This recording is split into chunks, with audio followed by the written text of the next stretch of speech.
Hi everybody, this is Christine from Backyard Homesteading.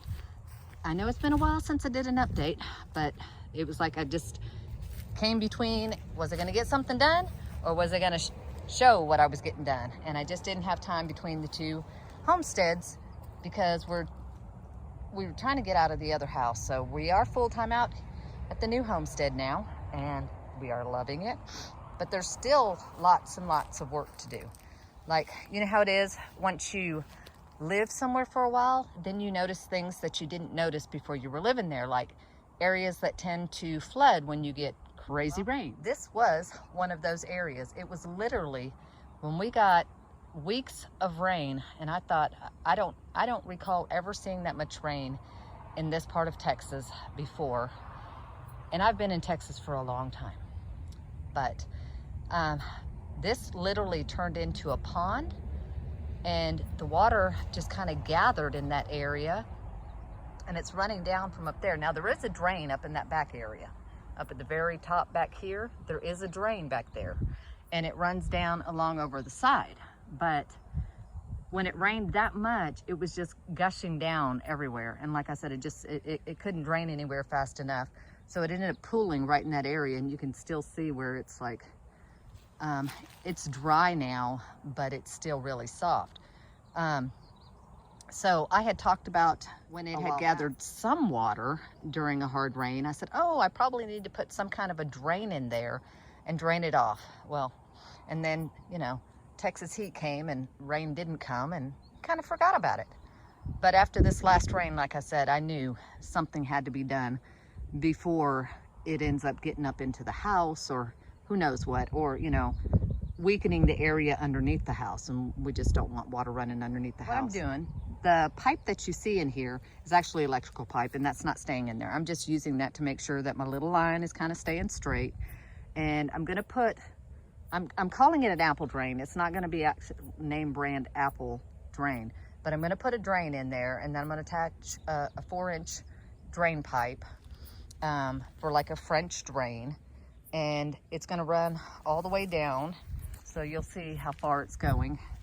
And see, the ground actually slants here, but because there was a high area right up here, that's why the water pooled there. So yeah, I could have just dug it out, but I'd still rather take that water that was up there and move it to another area so we don't get constant runoff, because as you see, it's hard to even grow grass there because there's so much runoff, it just takes the soil. So, like I said, then eventually I'll lay out sod on the sides there, but I'm also doing not really a gabion fence, but something of that sort in the back there, which will help block some of that runoff going straight into that area. And then it's coming down here. Let me stand back a little further. So it's coming straight right here, and then it's making a curve, and it's going to go down under that tree. And then what I'm going to do, because I have the kitchen French drain that has the kitchen sink and the dishwasher, and we only use biodegradable, non-chemical stuff in both. But we have a French drain that runs underground here, and it goes, and I haven't finished it. I need to do it further, but then it turns and it comes out right there for right now. And I did it with the rocks, and I don't know, I might have done a video on it, but I'm gonna keep extending that, so that's gonna actually run forward, and then help keep that garden bed watered. Now with this one, like I said, this one's gonna curve off here, but then right here, at the end of it, I'm going to plant a peach tree that I have. So that way, it'll get some of the water from the runoff, but it won't be too much since it's turning. And also, don't even say it, I know I have a rain drain downspout that comes right in front of my kitchen window.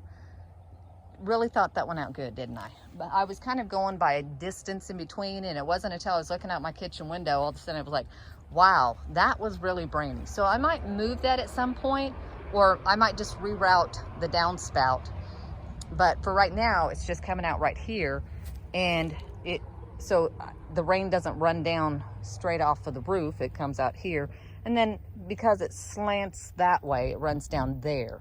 But I'm gonna further take that and probably run some kind of a drain under the ground with it too. And that way we can keep areas that need water watered and not have it all in the same area. And eventually I'll have more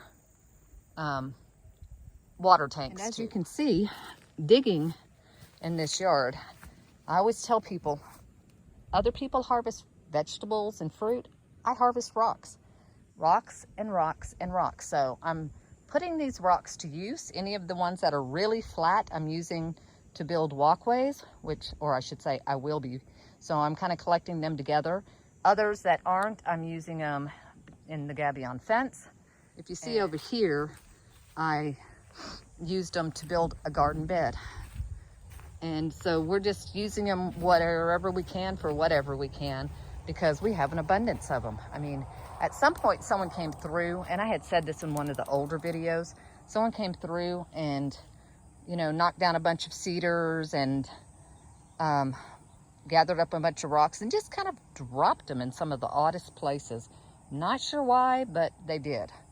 But yeah, so I'm trying to make use of these rocks, and you'll see this. So the drain is working just like I thought it would. It's not finished yet, but just because I dug that trench already, it already is draining out of the backyard, not leaving that pool. And then you'll see.